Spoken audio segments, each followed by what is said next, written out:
I never imagined something as ordinary as a book club could spiral into a nightmare, but that's exactly what happened. What started as a harmless gathering turned into something darker, something I still don't fully understand to this day. It all began when my best friend Amy invited me to join a group she had recently gotten involved with. We had been friends for years, and while Amy had always been the type to dive into new hobbies and quirky experiences, she was also one of the most rational people I knew. So, when she told me about the group, I didn't hesitate to accept her invitation. It's just a little get-together, she explained over coffee one afternoon. Nothing fancy. We talk about books, drink wine, and have some good conversation. I think you'll really enjoy it. I nodded, intrigued. Sounds like fun. When's the next meeting? Tomorrow night, she replied with a grin. I'll pick you up at 7. The following evening, Amy arrived at my apartment as promised, and we made the short drive to the meeting. The gathering was held at a house on the edge of town, in a quiet cul-de-sac surrounded by tall trees. As we drove down the winding, narrow road leading to the house, I couldn't help but feel a sense of isolation. The trees loomed overhead, casting long shadows across the road, and the further we drove, the more remote it seemed. The house itself was a charming, 2-story home with warm lights glowing through the windows, giving it a cozy, inviting appearance. I was relieved to see other cars parked outside. It reassured me that this was just a regular social gathering and not some strange, secretive event. Amy parked the car, and we walked up to the front door together. Everyone's really nice, she said as we approached. I think you'll fit right in. The door opened before we could knock, and a woman with shoulder-length brown hair and soft, welcoming eyes greeted us. Amy, you made it, she said warmly, hugging my friend. And this must be Grace. I smiled and extended my hand. Nice to meet you. I'm Marianne, she said, shaking my hand. Come on in, we're just getting started. As we stepped inside, the house had an inviting atmosphere. Warm lighting, cozy furniture, and a smell of freshly baked bread in the air. The living room was filled with a small group of people, all chatting quietly over wine and appetizers. There were about 7 or 8 others, all in their 30s or 40s, dressed casually and sitting on comfortable couches and chairs arranged in a loose circle. Amy introduced me to the group, and I exchanged pleasantries with everyone. They all seemed friendly, and I quickly felt at ease. I took a seat next to Amy, and we spent the first half hour or so chatting casually, sipping wine and nibbling on cheese and crackers. It felt like a typical social gathering, and for a moment, I wondered if I had been wrong to feel apprehensive about coming. But then, Marianne called the group to attention. All right, everyone, let's get started, she said with a gentle smile. She took a seat at the head of the circle and pulled out a book from a small side table next to her. At first, the discussion was normal enough. We talked about the book they had read for the previous meeting, some historical fiction novel I hadn't had a chance to read. The conversation was lively and interesting, with people sharing their thoughts and opinions about the characters, themes, and plot. I found myself enjoying it more than I had expected. But then, the tone of the conversation began to shift. Marianne, who had been quietly listening for most of the discussion, suddenly spoke up. You know, she said, her voice soft but firm. There's something about books, certain books, that goes beyond the words on the page. Some books carry a special kind of energy. I furrowed my brow, unsure what she meant. Energy?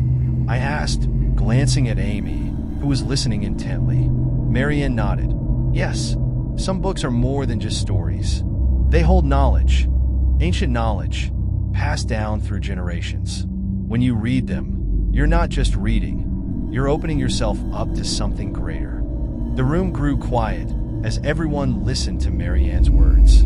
I glanced around, noticing how everyone seemed to be hanging on her every word. Even Amy, who usually had a healthy dose of skepticism, looked enthralled. I shifted uncomfortably in my seat, not sure how to respond. Are you saying books have some kind of mystical power? Marianne smiled, her eyes twinkling. In a way, yes, but not all books, only certain ones. Books that have been written with a deeper purpose, a purpose to guide us toward higher understanding. I exchanged a glance with Amy, expecting her to raise an eyebrow or crack a joke, but but she seemed completely captivated by Marianne's words. I didn't know what to make of it. The rest of the meeting continued in this strange, almost reverent tone. Marianne spoke more about the energy of books, how certain texts could unlock hidden knowledge if you were open to it. The others nodded along as if this was all perfectly normal, while I sat there in stunned silence, unsure of what to say. As the night went on, my unease grew. Something about the whole thing felt off, but I couldn't quite put my finger on it. I considered asking Amy about it on the drive home, but she seemed so excited about the group that I didn't want to ruin it for her. So, I kept my thoughts to myself and resolved to give it another chance at the next meeting. The second meeting took place a week later, and this time, I arrived with a mixture of curiosity and apprehension. Amy picked me up again, and as we drove to Marianne's house, I couldn't help but feel a sense of foreboding. The sun had already set by the time we arrived, and the house looked darker than before, the shadows of the surrounding trees looming ominously.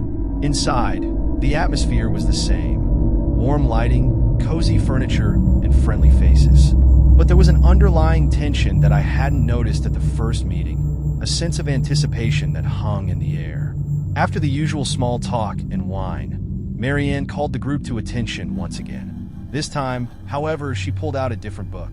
It was an old, thick, leather-bound tome with no title on the cover. The pages were yellowed with age, and the edges looked worn, as if it had been handled many times over the years. "This," Marianne said, holding up the book, "is the Whispering Circle." I stared at the book, intrigued and unsettled at the same time. There was something about it that felt wrong. I couldn't explain it, but the moment I saw it, a shiver ran down my spine. Marianne continued, "This is a very special book. It's not something you can find in stores or libraries. It's been passed down through trusted members of our group for generations. It contains knowledge, real knowledge, that can help us connect with something greater than ourselves." The others leaned in, their eyes wide with excitement. I glanced at Amy, hoping to see some sign of skepticism, but she looked more enthusiastic than ever. "We'll be reading parts of this book together over the next few weeks," Marianne said, her voice filled with reverence. "But it's important to understand that this isn't just a book club anymore. This is a journey toward enlightenment." I wanted to laugh. It all sounded so ridiculous, like something out of a bad horror movie. But the serious expressions on everyone's faces told me that they were taking it very seriously. Marianne opened the book and began reading aloud.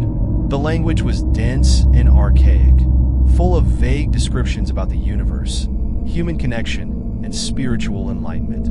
It was hard to follow, and I found myself zoning out at times, my mind wandering to other things. But the others seemed to be captivated, nodding along as if they understood every word. After the meeting, Amy and I walked to our cars together. I decided to bring up my concerns, hoping to get her take on what was going on. "So, what do you think about all this?" I asked, trying to sound casual. Amy smiled, her eyes bright with excitement. "I think it's fascinating. I've never felt so connected to something bigger than myself." I blinked, taken aback. "Connected to what, though? It's just a book, right?" Amy shook her head, her expression turning serious. "No, Grace, it's more than that. You'll see. This book has the power to change the way you see the world." I didn't know what to say. I trusted Amy, but something about the whole thing felt wrong. I decided to let it go for the moment and see where the next few meetings would lead. By the third meeting, I couldn't deny that something strange was happening. The group had grown more intense, and the discussions had shifted away from the content of the book to something more ritualistic. Marianne began talking about opening doors to new realms of knowledge, about how the book could guide us to higher understanding if we followed its teachings. The language in the Whispering Circle had grown darker, more ominous, with passages that described rituals, chants, and ways to commune with the universe. I didn't like it. None of it felt right. But Amy was so deep into it that I didn't know how to pull her back. As the fourth meeting approached, my unease only grew. I tried to rationalize it, thinking it was just my unfamiliarity with the subject matter making me uncomfortable. But the group's enthusiasm for the Whispering Circle was palpable, and Marianne's calm, almost hypnotic demeanor only added to the unsettling atmosphere. When I arrived at Marianne's house for the fourth meeting, I found the group already gathered. The usual warmth and coziness of the place seemed dimmer somehow. There was a hushed, reverent tone to the room as everyone settled into their seats. Marianne was already in her chair, holding the whispering circle with an almost religious devotion. She began to speak, her voice soft but intense. Tonight, we're going to delve deeper into the book's teachings. We've read about the basics of spiritual connection. Now, we'll start exploring the more profound aspects of the text. I glanced at Amy, who was sitting with a look of absolute concentration on her face. She was no longer the skeptical friend I knew. She was fully invested in whatever Marianne was presenting. Marianne opened the book to a marked page and began reading. The passages were filled with vague, symbolic language that spoke of connecting with higher realms and awakening the inner self. It was all very abstract, but the group hung on every word, nodding in agreement. Then, Marianne's voice took on a more ominous tone. The whispering circle teaches us about the power of rituals.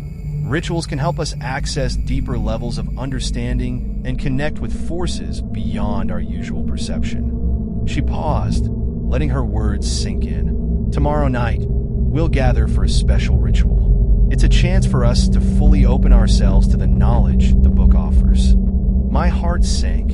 I didn't like the sound of it.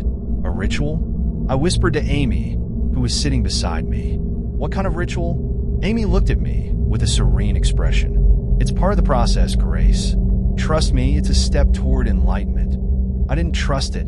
I wanted to back out, but I was too curious and too concerned about Amy to simply walk away.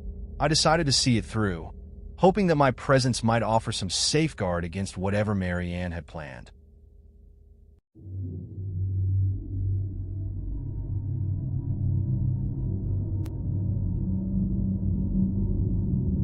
The night of the ritual arrived, and I felt a knot of anxiety in my stomach as we drove out to the cabin in the woods.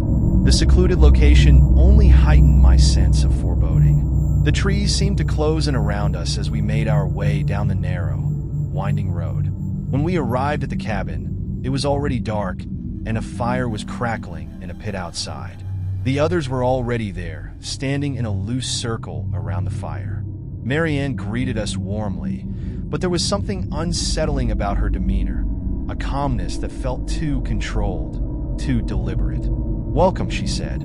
"Tonight is a special night. We will take a significant step in our journey." I scanned the group, trying to gauge their reactions. They were all dressed in dark clothing, their faces illuminated by the flickering firelight. They seemed almost hypnotized, their expressions calm and expectant. Marianne began by explaining the ritual. We will be using symbols and chants from the whispering circle to open ourselves to new realms of understanding. It's important to be fully present and to let go of any doubts or fears. The others nodded, and Marianne produced the book, flipping to a page with intricate symbols and strange words written in a language I didn't recognize. She began to recite a chant, her voice steady and rhythmic. The others joined in, their voices blending together in a haunting, rhythmic chant. I stood at the edge of the circle, feeling increasingly uncomfortable. The firelight cast eerie shadows on the ground, and the chant seemed to grow louder and more insistent. The symbols drawn on the ground around the fire seemed to pulse with an otherworldly energy. I looked over at Amy, hoping she would show some sign of discomfort, but she was completely absorbed in the ritual. Her eyes were glazed over, and she seemed almost trance-like. I could feel a sense of dread building inside me. Something was off. I wanted to leave, but I didn't want to abandon Amy, not when she was so deeply involved. I tried to back away slowly, but Marianne's voice cut through the noise of the chant. "Grace," she said, her voice calm and soothing. "Don't be afraid. This is the path to true enlightenment. Join us." I hesitated, torn between the urge to escape and the desire to protect my friend. I took a deep breath and decided to stay, hoping that my presence might somehow make a difference. As the night wore on, the ritual continued. The chants grew louder, the symbols more elaborate. I could feel an almost palpable tension in the air, like something was building up, waiting to be unleashed. The fire burned brightly, casting flickering shadows that danced along the walls of the cabin. The others moved in sync, their bodies swaying to the rhythm of the chants. Marianne's voice was the only constant, guiding them through the ritual with a hypnotic cadence. I felt a cold sweat on my forehead, my heart racing. I wanted to scream, to shout for someone to stop, but my voice was caught in my throat. The chants grew louder. The symbols on the ground seemed to shimmer and shift, and the air grew thick with a strange, oppressive energy. Then, without warning, the chanting stopped. The group fell silent, and the fires seemed to dim, casting long, eerie shadows across the clearing. Marianne stood in the center of the circle, her eyes closed, a serene expression on her face. "Tonight, we have opened the door," she said softly. "We have connected with something greater. The journey is just beginning." I couldn't move. My mind was racing, trying to make sense of what had just happened. The group slowly began to disperse, their faces still blank and serene. I tried to approach Amy, but she was lost in a trance-like state, her eyes fixed on the fire. I managed to pull her aside, my voice trembling. "Amy, we need to leave. This is too much. Please, let's go." She looked at me, but her eyes seemed distant, as if she wasn't fully present. "Grace, it's too late," she said softly. "We've already taken the first step. There's no turning back now." I felt a surge of panic. I grabbed Amy's arm and led her toward my car, but she resisted, her body feeling strangely heavy. I finally managed to get her into the car, and we drove away from the cabin, my mind racing with fear and confusion. The next day, I tried to reach Amy, but she didn't answer her phone. I called again, then texted, but received no response. I drove by her apartment, but it looked empty. There were no signs of her, and the apartment seemed to be in a state of disarray, as if she had left in a hurry.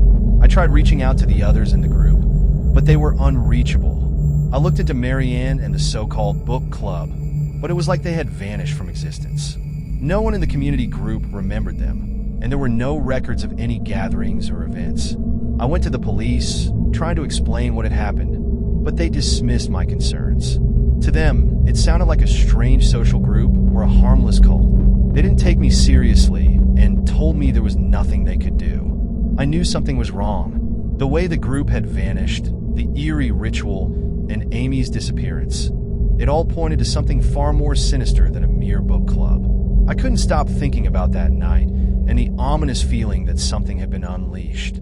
Sometimes, late at night, I hear faint whispers like the chants from the fire pit. I can't help but wonder, did we really open some kind of door? And what exactly had come through? I still think about that night often, about the strange energy in the air and the look on Amy's face as she was pulled into that trance. I wish I had done more to protect her, to understand what was really happening. But now, all I have are memories and unanswered questions, and the haunting whispers that never seem to fade.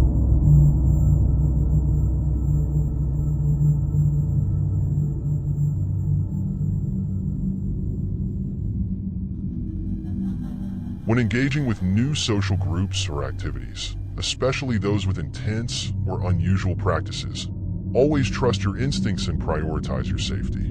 If something feels off or makes you uncomfortable, don't hesitate to step back and reassess. Your well-being should always come first. A big shout out to my #1 supporter, my beloved girlfriend. Thank you so much. For those who'd like a shout out, leave a comment below.